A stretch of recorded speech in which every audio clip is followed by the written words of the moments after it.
Good morning welcome to our mini blog. आज सकाल सकाल আমরা একটু মর্নিং ওয়াকে বেরিয়ে পড়েছি।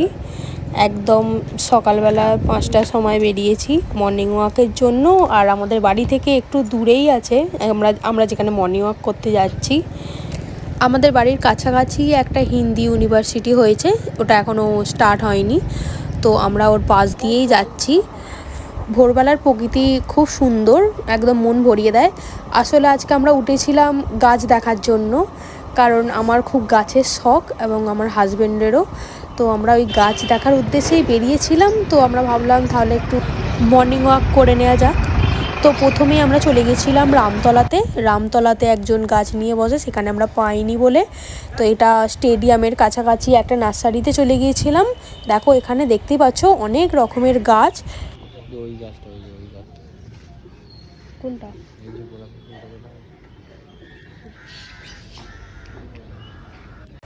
তারপর ওখান থেকে বেরিয়ে এই রাস্তাতে দেখলাম এখানেও অনেক সুন্দর সুন্দর রাস্তার ধারে গাছ আছে, খুব বড় বড় কালারিং ফুলের গাছ।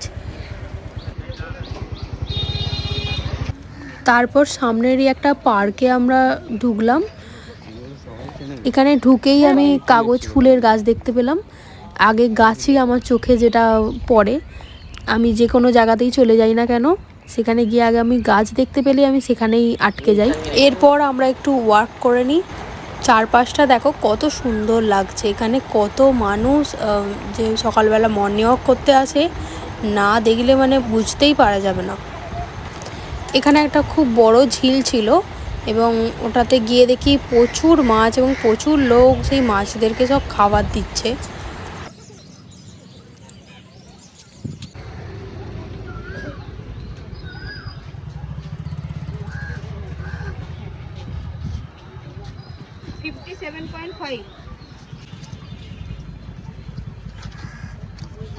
আমাদের হাইট, বডি ফ্যাট এসব ওরা বলে দিচ্ছিল।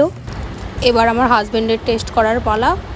এই যে দেখো, এই যে ওরা যে মেশিনটা দিয়েছে, এটা থেকে ওরা বুঝতে পারছে আমাদের বডিতে কিসের কম বেশি কী আছে এবং সেগুলোই ওরা নোট করছিল। ওরা আমাদের একটি কাগজে আমাদের সমস্ত বডির ইনফরমেশান দেখো লিখে দিয়েছে, তো সেটা দেখে আমরা বুঝতে পারবো আমাদের বডিতে কিসের কম আছে কি বেশি আছে। তারপর ওখান থেকে সোজা আমরা বাড়ির দিকে বেরিয়ে